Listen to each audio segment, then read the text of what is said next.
आणि 5 वर्षांनी प्रचाराची वेळ यायची तेव्हा रॅलीज करायचो.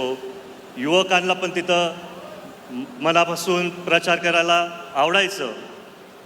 पण यावेळेस एक काहीतरी माझ्या मनात नाही आहे, नाहीतर मनात जे होतं ते दिसून येत नाही आहे. दादांचा आवाज दर रात्री जेव्हा आमचे दौरे संपायचे विधानसभेचे, मला माहिती आहे इथं सगळे आपले कार्यकर्ते, पक्षातले पदाधिकारी, सहकारी आहेत. कितीही व्यापामध्ये दादा व्यस्त असले असते महाराष्ट्रभर, त्यांचा रात्री फोन यायचा, काय रे जय, कसा झाला रे दौरा, कुठल्या गावात काय अडचण आली, कुठल्या गावात काय तातडीने करायचं गरज आहे. आणि आज तो आवाज आपल्या सर्वांच्या मनात आणि हृदयामध्ये.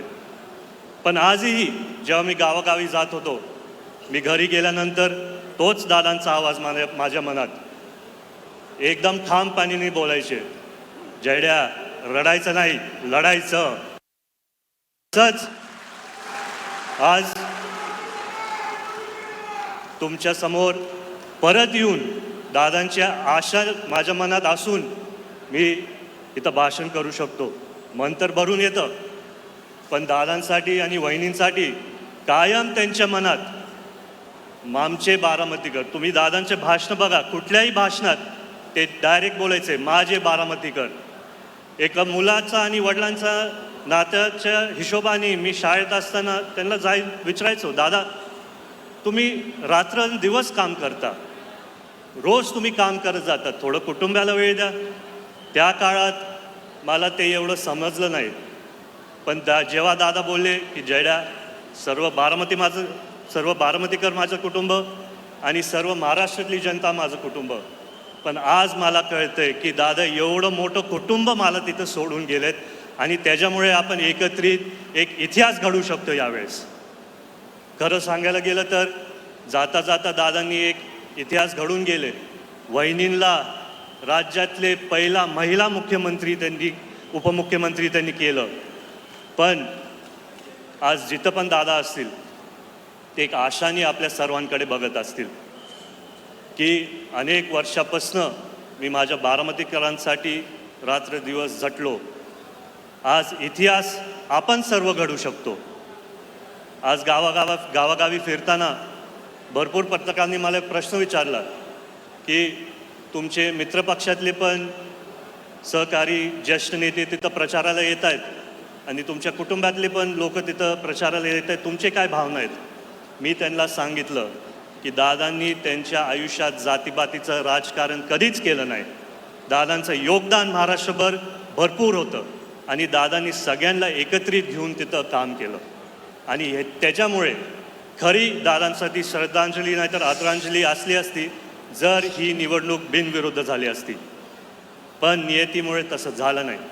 आणि आज सगळेच मित्रपक्षातले कार्यकर्ते असतील, ज्येष्ठ नेते असतील, सर्वच बारामतीकर एकत्रित येऊन एक इतिहास घडवायला एकत्र येत आहेत. कारण आपल्याला या 23 तारखेला दादांचं नाव इतिहासात एका लेवलवरती जाऊन ठेवायचे जिथं आपण सर्व दादांना व वहिनींना 2,40,000 मतधिक्यांनी निवडूनच आणू शकतो.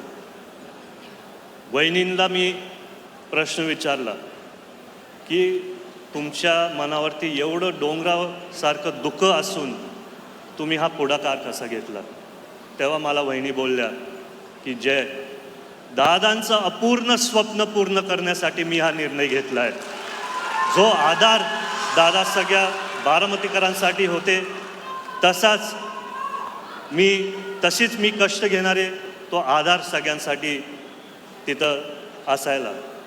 आज गावागावी फिरताना मी सगळ्यांना विनंती करतो की जसं दादांवरती तुम्ही अनेक वर्ष एवढं प्रेम केलं, जसं दादांनी तुमच्यावरती अनेक वर्षापासून प्रेम केलं, आज 23 तारखेला आपल्याला आदरणीय वहिनींना ते प्रेम दाखवायचं आहे. आणि आपण वहिनींना ते प्रेम दाखल्यावर ते त्याच तातडीने त्याच शक्तीने पुढे जाऊन ते कामं करू शकतील. मी दादांचे जुन्या आठवणी गावागावी जाताना खूप यायचे.